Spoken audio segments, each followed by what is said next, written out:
Okay, folks, back again. Bathrobe Chronicles number 135, part 2. Just my battery just ran out, and I can't remember where I left off.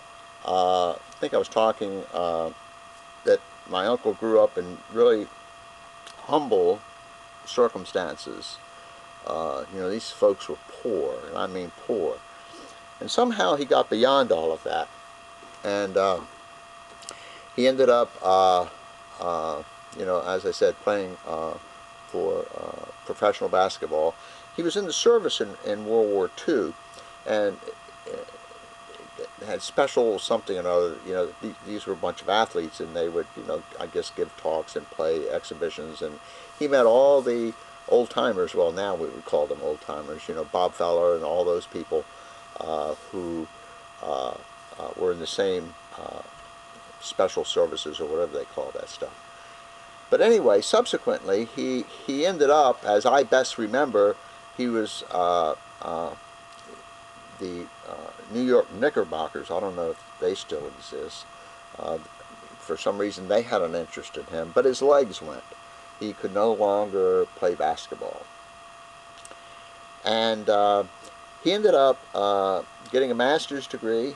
Here was a kid who, grew up in these really horrible circumstances, and moved to Mooresville, North Carolina. Any of your NASCAR fans, of course, are aware of Mooresville.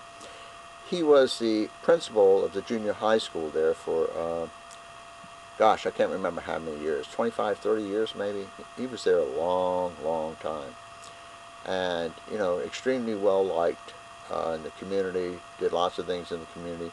He was a real interesting guy, There was good and there was bad, there was black and there was white, and that was it. There was nothing in between. And he would tell me all these stories, about his students and things like that. And, sometimes he would offer them, he says, look, I'll paddle you, I'll take you home and tell your parents what you did. This is back when you could do that. But anyway, when he could no longer play basketball, I'm not sure if it's referee or umpire, whatever term you use for basketball, but he did that for college games, throughout North Carolina. But what I'm working up to here is, for those of you who are basketball fans, is a gentleman, John, and I may be pronouncing his name incorrectly, Christgau, C-H-R-I-S-T-G-A-U, John. I'm going to use John, if I may. He wrote a book. And the book is The Origins of the Jump Shot, 8 Men Who Shook the World of Basketball. No, these men weren't paid $1 million. I really don't even know how much my Uncle Smawley used to make. I would imagine, it wasn't a whole lot of money. I mean, we aren't looking at 100,000 here, or even 50,000, and we surely aren't looking at millions. But anyway, Mr. John wrote this book, and production assistant, does that show on there? Mm-hmm. Okay. Do you see the fellow up in the air? Anyway, that's my uncle. And as I said, Mr. John wrote this book. He was trying to track down where the jump shot came from. And he ended up with 8 people. And my uncle was one of the 8. And now, as I said, again, he didn't make $1 million a year. I'm not sure if any of you have found this interesting. And if you haven't, I'm sorry I bored you. But if you are a basketball fan, I would really encourage you to get this book. Of course, it's available through Amazon. And the title of the book, again, is The Origins of the Jump Shot, 8 Men Who Shook the World of Basketball. And the author's name is John F., and I'll spell the last name.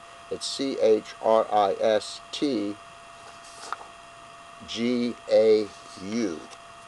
And it's a pretty interesting book. As I said, I'm not really a basketball fan at all.